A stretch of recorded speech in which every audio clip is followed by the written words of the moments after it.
बिस्मिल्लाहिर्रहमानिर्रहीम। अस्सलामुअलैकुम। एक मासूम लड़की की आप बीती। बहरोज़ ने डॉक्टर को कसी रकम दी। मीरब को बेहोश करवाकर उसका बच्चा ज़ाया करवा दिया। जब मीरब को होश आया तो उसे पता चला कि उसके साथ क्या से क्या हो गया है। मीरब ने बहरोज़ से बदला लेने के लिए ऐसा क्या किया जिसे सुनकर इंसान के रोंगटे खड़े हो जाएं। बेटा, बहरोज़ पढ़ा लिखा लड़का है, घर का लड़का है, देखा भाला है, खूबसूरत है, अच्छी शख्सियत का मालिक है, पैसे की भी कमी नहीं। मेरे ख़याल से शादी के लिए एक मर्द में ये खसूसियात ही देखी जाती हैं। उसकी माँ ने उसे प्यार से दलील दी थी, मगर उसने अपनी माँ को समझाने वाले अंदाज में कहा था, माँ, हुस्न और पैसा सदा रहने वाली चीज़ें नहीं। बहरोज़ को इंसान की कोई कदर नहीं है, मैं जानती हूँ। मेरी शादी किसी ऐसे इंसान से हो जिसके पास भले ही मालो दौलत या हुस्न ना हो, लेकिन वो इंसान को इज़्ज़त देना जानता हो, इज़्ज़त लेना जानता हो, मुश्किल वक्त पर साथ खड़े होना भी जानता हो। उसकी माँ ने उसकी दलील को रद्द कर दिया था। पूरे रास्ते से जारी इस बहस को समेटते हुए वो आंसू बहाने लगी थी और कहा था, क्या मैंने तुम्हें इसीलिए पाला था कि तुम मेरी नाफरमानी पर उतर आओ?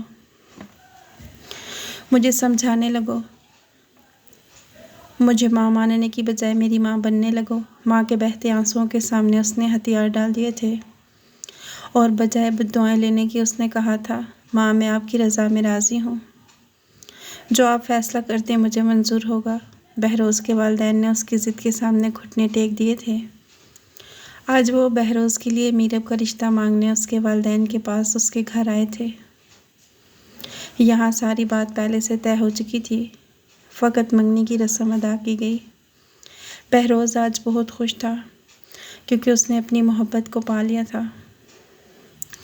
अगले चंद दिनों में निकाह के बाद वो हमेशा के लिए उसकी हो जाने वाली थी।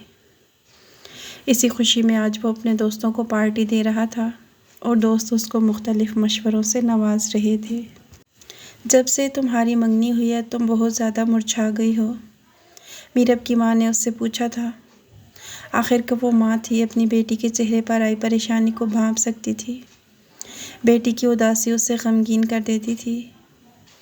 मीरब ने बिना लगी लिपटी रखे कहा था, माँ, मुझे जब से रिश्ता तय हुआ तब से अजीब सी घुटन रहती है।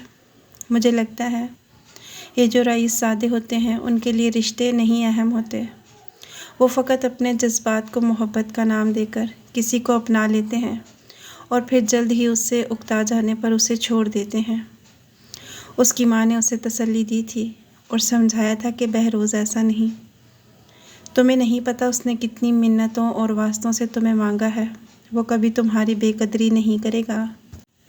उसको पता था कि अगर वो मज़ीद बहस करेगी तो उसकी माँ फिर से रो देगी, इसलिए उसने बहस को समेटते हुए फ़कत एक फ़िक्रा बोला था कि माँ, पैसे वालों के लिए ख्वाहिशों की तकमील से बढ़कर कुछ नहीं होता। ना इंसान, ना रिश्ते, ना अच्छाई, ना बुराई, ना कदर, ना अहमियत और ना ही वक्त। बस वो सब कुछ पैसे की नज़र से देखते हैं और जिस तरह से हो सके अपनी ख्वाहिश की तकमील कर लेते हैं और ख्वाहिश पूरी हो जाने के बाद वो सब कुछ भूल जाते हैं। फिर बिना माँ की बात का कोई जवाब सुने वो वहाँ से उठकर चली गई थी। आज बहरोज़ का निकाह था। वो अपने दोस्तों के साथ सज कर आया था। वो किसी शहज़ादे से कम नहीं लग रहा था। उसके चेहरे की मुस्कुराहट उसके दिल की खुशी का पता दे रही थी। ये शादी नहीं, दौलत की नुमाइश का एक फंक्शन था जहाँ पे बहरोज़, उसकी फैमिली, उसके रिश्तेदार और दोस्त उनके वालिद के कारोबारी हिस्सेदार दौलत के मामले में एक दूसरे को नीचा दिखाने की कोशिश कर रहे थे। कोई पैसों की गड्डियाँ वार रहा था, कोई ब्रांडेड कपड़ों और गाड़ियों के तोहफे दे रहा था। खैर, शादी हो गई। चंद दिन बाद हालात नॉर्मल रूटीन में वापस आ गए। मीरब ने बिल्कुल घरेलू खातून की तरह घर के तमाम उमूर संभाल लिए। उसको घर में पूरी इज़्ज़त और तकरीम मिली थी, किसी किस्म की कोई रोक टोक या डांट टपट नहीं थी। मगर न जाने क्यों उसके दिल में एक वसवसा था जो हमेशा उसे परेशान किए रखता था। मीरब की माँ को मीरब की मौत की इत्तला पहुंचाई जा चुकी थी। ये इतनी अचानक आई थी कि सबके होश गुम हो गए थे, क्योंकि सब लोग तो खुशखबरी के इंतज़ार में थे। क्योंकि मीरब चंद ही दिनों में माँ बनने वाली थी, मगर इस खबर ने सबको चकरा कर रख दिया था। मीरब की माँ के हाथ में मौजूद चाय न जाने कब की ज़मीन पर गिर चुकी थी। गर्म चाय से उसके पाँव तक झुलस गए थे, लेकिन उसे तकलीफ़ का कोई एहसास नहीं था। उसे बाजू से झंझोड़ कर बताया गया था कि कोई चीज़ उठानी है तो उठा लें, जल्दी चलें, मीरब की एक्सीडेंट में मौत हो चुकी है। वो जिस हालत में थी उसी हालत में ही दौड़ पड़ी थी। उसे ये भी नहीं पता था कि वो किसकी गाड़ी में सवार हो रहे हैं और वो गाड़ी उन्हें कहाँ ले जा रही है। तकरीबन 10 से 15 मिनट तक रोड पे भागने के बाद गाड़ी एक जगह रुक गई थी, जहाँ एक तबाहाल कार के पास बहरोज़ खड़ा था। मीरब उम्मीद से थी, बहरोज़ की ख्वाहिश थी कि उसके घर में पहली औलाद बेटा हो, लेकिन शोमई किस्मत जब डॉक्टर ने मेडिकल रिपोर्ट में पता करवाया तो पता चला कि माँ की कोख में पलने वाला बच्चा बेटी है। बहरोज़ ने मीरब पर दबाव डालना शुरू कर दिया था कि मुझे पहली औलाद बेटी नहीं चाहिए, और ज़िद करने लगा कि तुम एबार्शन करवा दो, मगर मीरब इस पर राज़ी नहीं थी। यहाँ तक कि वो मीरब को चेक करवाने के बहाने डॉक्टर के पास ले गया। डॉक्टर को उसने पहले ही कसीर रकम दे रखी थी।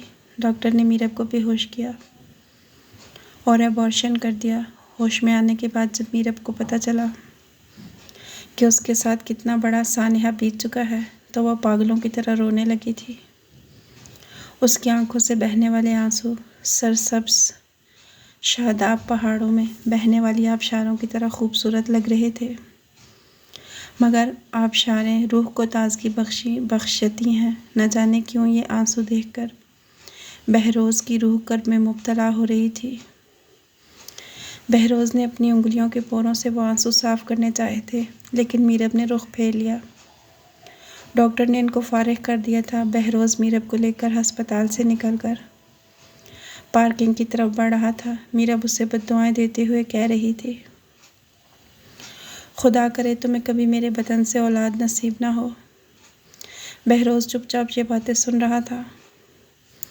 उसके इत्मीनान में किसी किस्म की कोई कमी नहीं आई थी, क्योंकि वो अपना काम कर चुका था। लेकिन मीरब गाड़ी में बैठकर भी उसे बद्दुआएं देती जा रही थी। बहरोज़ की तरफ से किसी किस्म का कोई रद्द अमल ना पाकर चलती गाड़ी के दौरान मीरब ने बहरोज़ पर झपटा मारा था। गाड़ी सामने से आते हुए ट्रक से टकरा गई थी। ट्रक मीरब वाली साइड से गाड़ी के ऊपर चढ़ गया था और मीरब नीचे कुचली जा चुकी थी। जब मीरब की माँ वहाँ पहुँची तो बहरोज़ तबाह हाल कार के सामने ठीक ठाक खड़ा था। रेस्क्यू की टीम मीरब की लाश को उठाकर ले जा चुकी थी, मगर मीरब का खून अब भी गाड़ी के अंदर और रोड पर पड़ा हुआ था, जिसे देखकर मीरब की माँ बेहोश हो गई थी। अगर उसे पता चलता कि उसकी बेटी पर क्या क़यामत गुजर चुकी है तो शायद वो सदमे से ही मर जाती। आपको वीडियो पसंद आई तो लाइक कीजिए, दोस्तों के साथ शेयर कीजिए और मज़ीद ऐसी अच्छी वीडियोस देखने के लिए चैनल को सब्सक्राइब कीजिए। अगली वीडियो तक के लिए अल्लाह हाफ़िज़।